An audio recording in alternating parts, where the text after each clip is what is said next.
Isa si Tatay Bong Baita sa mga driver na mas pinili na lang bumiyahe sa bus kasama ang misis mula Naga sa Bicol papuntang Maynila para makatipid. Medyo mabigat sa bulsa, kahit medyo mahal din yung pamasahe, mas makakatipid-tipid din kung mag-commute. Aniya doble ang gagastusin kung magdadala siya ng sariling sasakyan.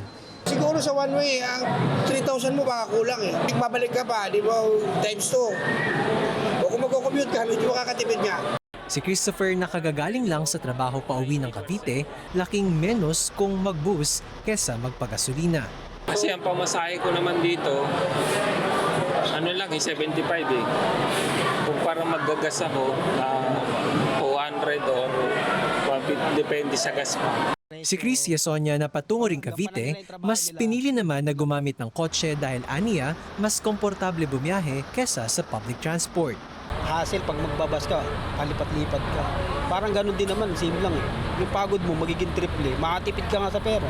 Triple naman yung pagod mo. Ani rin ni Chris, iba ang bigat ng paggastos sa gasolina ngayong Holy Week. Mas masakit pa sa break-up. Magastos. Nakikinig ba sila? Hindi naman sila nakikinig eh. Di ba? Sana ibalik nila sa dati yung presyo. Gampanan nila yung trabaho nila.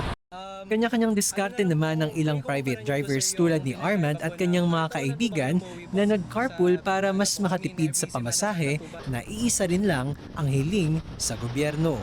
Sana po masolusyonan ng gobyerno yung inakaharap ng Pilipinas. Ayon sa pamunuan ng NLEX, bumaba naman sa 3% ang inaasahan na dagdag ng dami ng sasakyan na dadaan sa expressway ngayong linggo kumpara sa 10% dagdag na naitala noong nakaraang taon. Samantala, ayon kay MMDA General Manager Nicolas Torre, mas kaunti ang mga pasahero sa ilang mga terminal.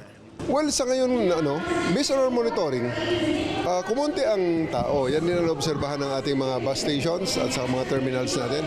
Base sa tala ng Parañaque Integrated Terminal Exchange bandang alas 3 ng hapon, umabot na sa higit 118,000 ang bilang ng mga pasahero kumpara sa higit 200,000 noong Miyerkules Santo nakaraang taon. Sa malaking gastusin sa pagbiyahe, patuloy pa rin ang ating mga kababayan sa pag-obserba ng tradisyon sa Semana Santa na makapiling ang mga kamag-anak sa malayong lugar sa matipid na paraan. Sabay hiling na rin na masolusyonan ang patuloy na pagtaas ng presyo ng langis at iba pang gastusin.